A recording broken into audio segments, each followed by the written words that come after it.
Coming to you from St. George, Utah, this is 70 is the New 50, a fun look at the joyous side of aging. And now your host for 70 is the New 50, Jan Graham Hunt. Well, hello and welcome to 70 is the New 50. I'm your host, Jan Graham Hunt. Well, friends, we have Putin and we have COVID, but the good news in 2022 is that we are getting younger and better at living fully engaged lives as we age. My goal here is to shine light on some inspiring examples. We are recording today in the podcast room run by Sean Denovan on the beautiful Dixie State University campus, soon to be Utah Tech University in gorgeous St. George, Utah. We know St. George as the cultural epicenter of the West. As always, a quick note about me. I'm a retired lawyer from Salt Lake City. My husband and I moved to St. George 8 years ago, and it was a fantastic life change. We all know St. George is a mecca for hiking and biking, and yes, pickleball. But we also discovered the exciting opportunities for learning and personal growth, in particular through ICL, the Institute for Continued Learning here at the university, and especially for us youngsters over 60. This podcast was inspired by my son, Will, who works in entertainment in Los Angeles and is, among other things, a podcast creator and host. He showed me the world of podcasts and helped me create this one. The foundational ethic of this podcast is that aging is not a negative. As Betty Friedan famously said, aging is not lost youth, but a new stage of opportunity and strength. We're proud of our age and, more importantly, what we are doing at our age. I'm thrilled to be 72 and counting. I am so happy to have my guest today, a young man of 71 who could truly be mistaken for 450 simply judging by his activity level.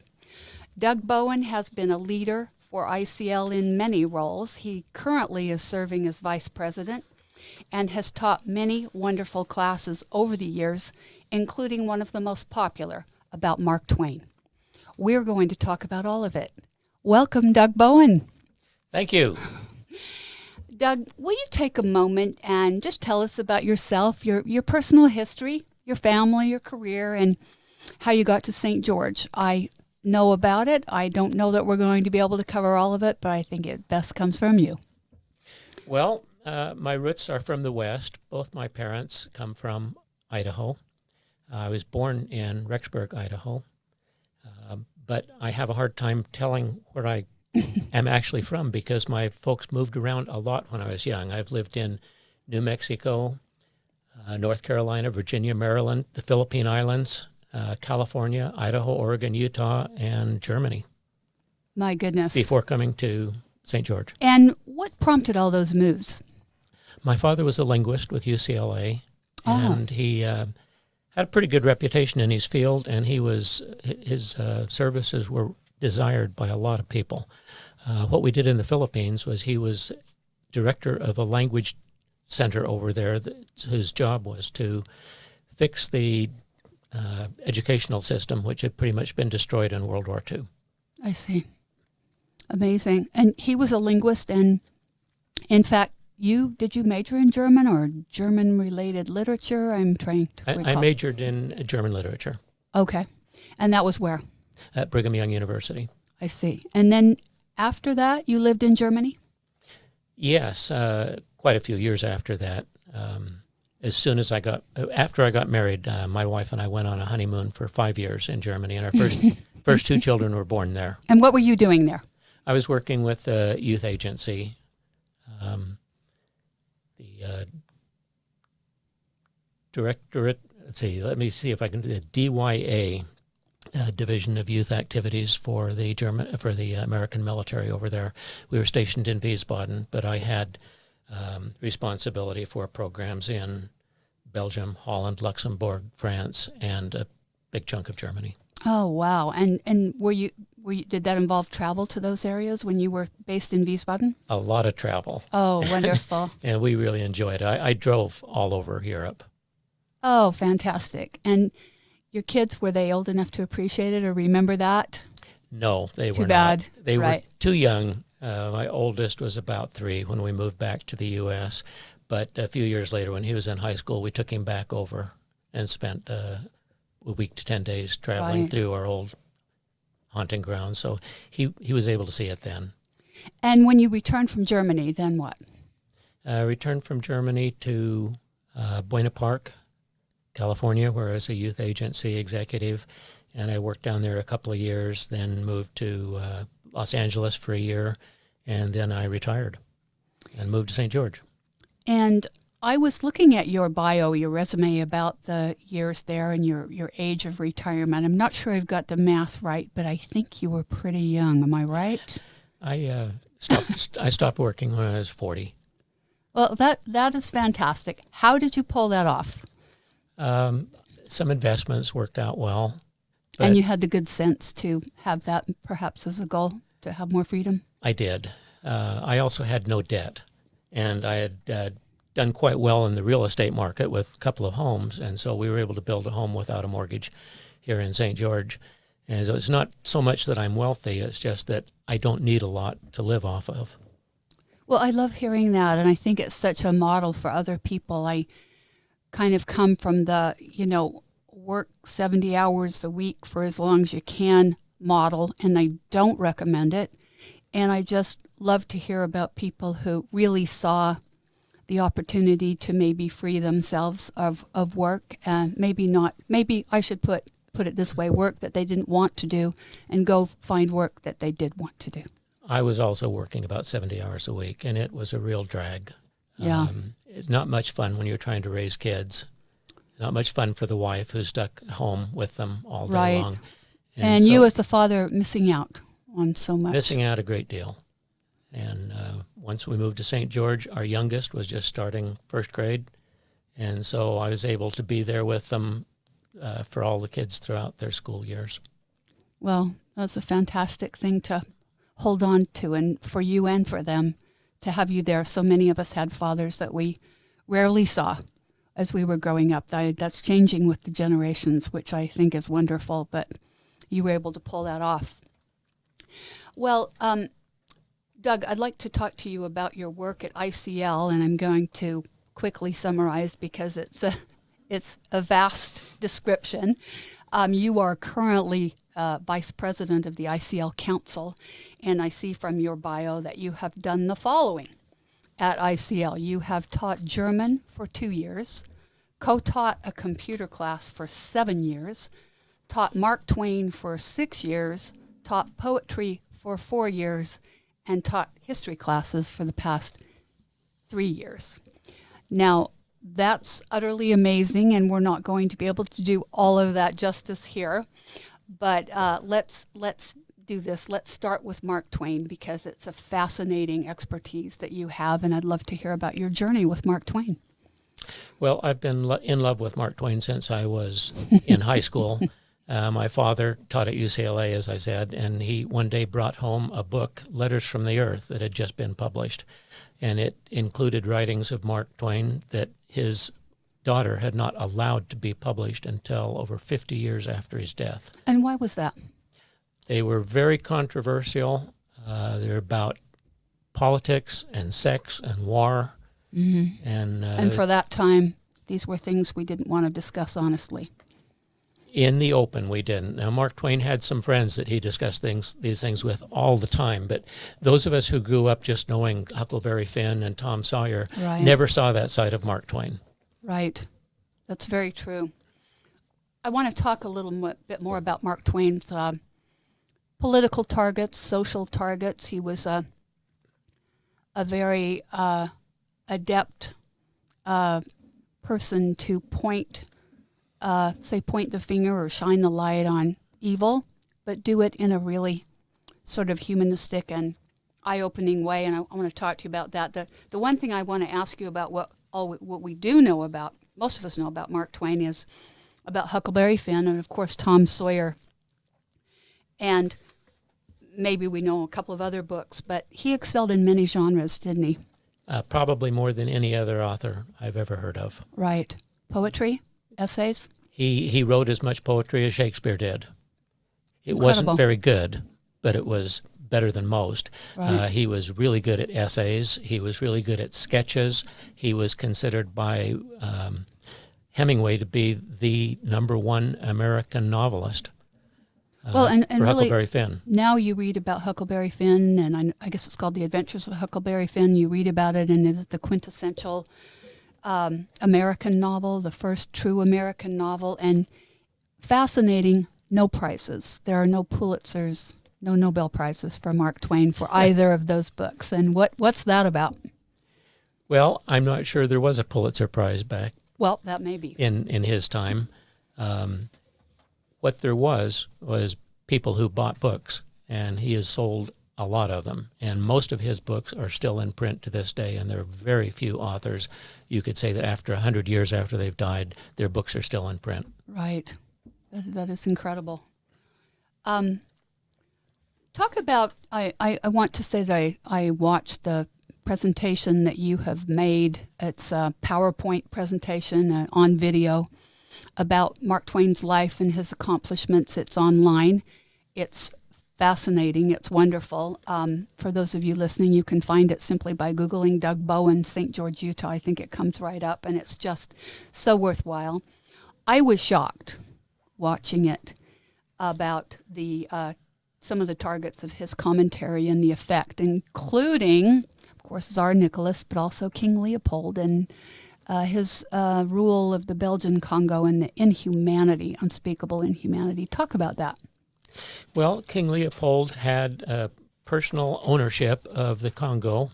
As far as I know, he's the only world leader who's ever done that. And we always called it the Belgian Congo until the change. He used it for personal profit, and millions of people died. The natives there were forced to work on rubber plantations or in mines, all the profit going to Leopold personally, until some muckrakers, including Mark Twain, started to shine a light on what was going on there, and it ended up forcing the Belgian government to tell King Leopold he could no longer do what he was doing. But that was after millions of people had died to make him wealthy. And so much incredible brutality and punishment on people who were forced to work, and punishments on their children. It's really a riveting. Yeah, if they couldn't upsetting. catch the parents, they would take their kids and cut their arms and legs off. Just to teach them a lesson and serve as an example. Yeah. Yeah. Really, really brutal. What about Tsar Nicholas? What about the effect of Mark Twain on him and all of his misdeeds? I'm not sure that the Tsar ever found out that Twain had targeted him, but the communists did, apparently. In fact, the communist government in the Soviet Union was very favorable to Mark Twain, and the reason was because Mark Twain would point out the foibles and errors that he saw in his society. Right. Now, of course, if you were Russian, you weren't allowed to do that to yours. But if you were taught that the U.S. society was evil, and then you found someone like Mark Twain who would point out that, it was made him very popular over there. I suspect that had he been Russian and said the same things about the government there, which I'm sure he would have ended up in the Gulag. In fact, he was so outspoken about the Philippine-American War that General Funston, who was over there helping run that war, when he came back to the U.S., suggested publicly that Mark Twain be executed. Oh my, I did not know that. So many incredible stories around him and world history during his time. So much of it I did not know. Some of the people listening here today may be watching the wonderful series called The Gilded Age that's currently on HBO. It's a Julian Fellowes production. He's the one that created Downton Abbey, and it's honestly fantastic, and so much about that era. The name was coined, I learned, by Mark Twain in a book, right? And It was. It was not a compliment, was it? It was not. Gilded means covered on the surface with gold, but inside it's rotten. Right, and that was the whole point of what he was pointing out about American society, that period roughly 1870 to 1900, which was really defined by greed and hypocrisy of those in power. Right. Really, really fascinating. I know that there's so much more that we could say about him, but I do want to talk to you a little bit about the other classes that you have taught. And you've taught poetry and history classes. And tell us about what they were and the general subjects. Well, poetry, general subject was just whatever poetry we could find that we thought the class would like. So you didn't have a particular genre or era that you were focusing on? No, we skipped around to all sorts of things, from humor to war to love poetry. I was assisted in that by a most lovely lady. Her name was Renee Hazen. She was a retired advanced placement English teacher from Pineview High School. And she was, to me, the heart of the class. And unfortunately, she died this February. Oh, we had been sorry taking to a hear break from poetry for a semester or two and thinking maybe going back to it. But, right. She's now gone and will be very, very missed. Well, will you be teaching the poetry class in the future, do you think?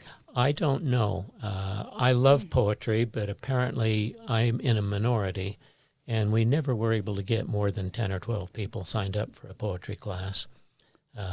If it became more popular, I might rethink it.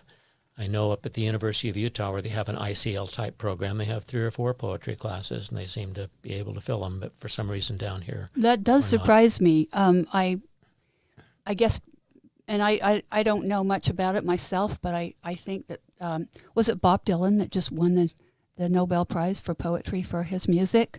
Something like that. Maybe we need to bring in some rock and roll stars to... It's really...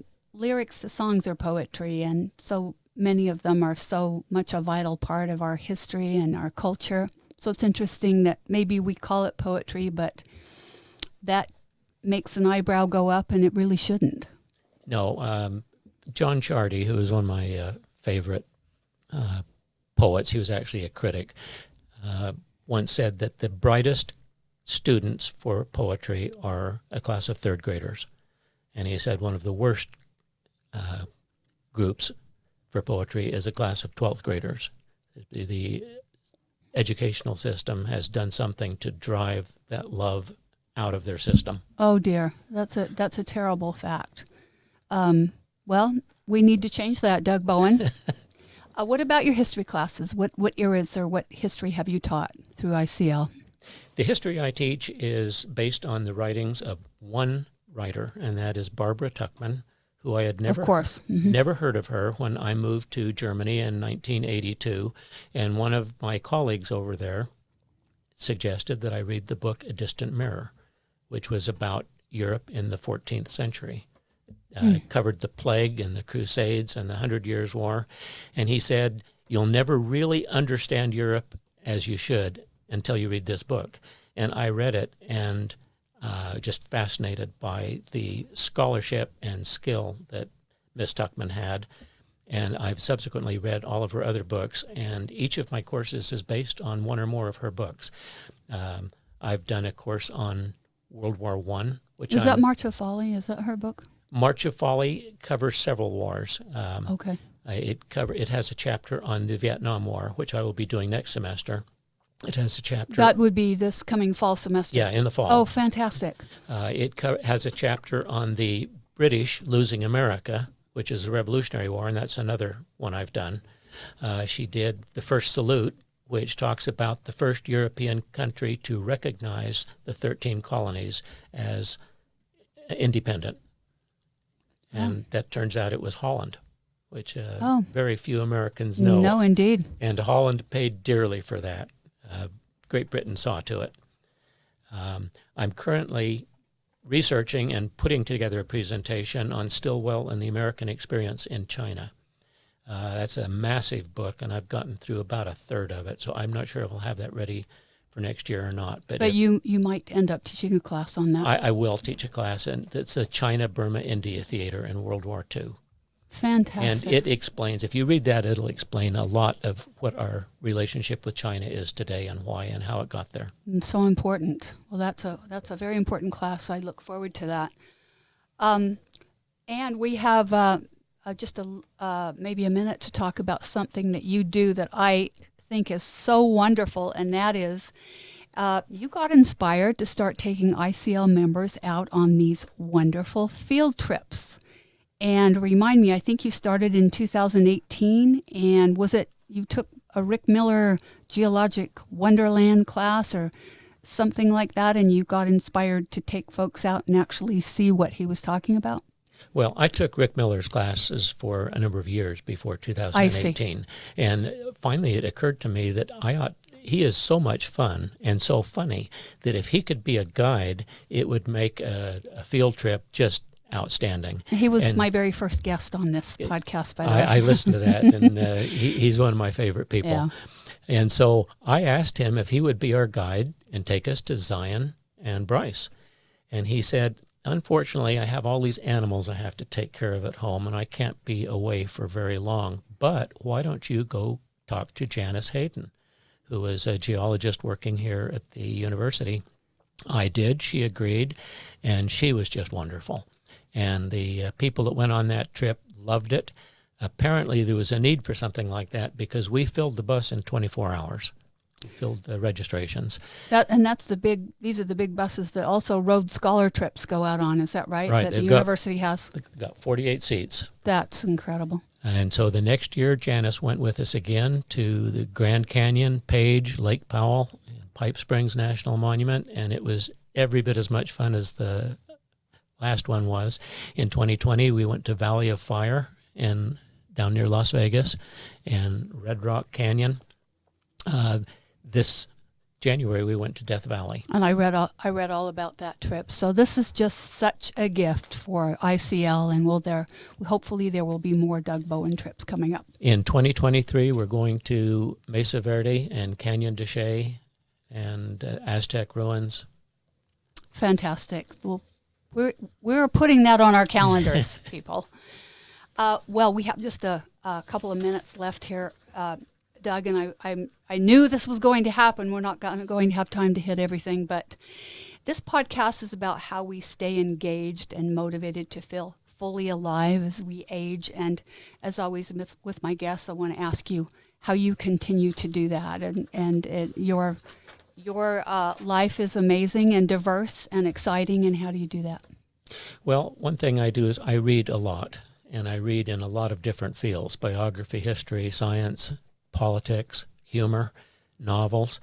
I also try and volunteer quite a bit. This last week, I was a volunteer judge for the Sterling Scholars and in world languages, and just had a great time helping with that. I've been a volunteer firefighter for the last 30 plus years. And I guess my major emphasis is with ICL. I just love teaching these classes. I love preparing them. I love interacting with the students in the classes. And it gives me a reason to get up in the morning. Well, it's wonderful, very inspiring, and I know this from experience that you really first learn something in the most complete way when you teach it. Absolutely. I learned that as an attorney teaching at the law school. The things that I learned while I was in law school, I thought I had it. But when I had to teach it to another class of law students when I was older, that's when I really got it. Have you had the same experience? Very much so. I'm more familiar with Mark Twain now after teaching than I ever was before. Sure. Well, Doug, it's just been delightful to talk to you.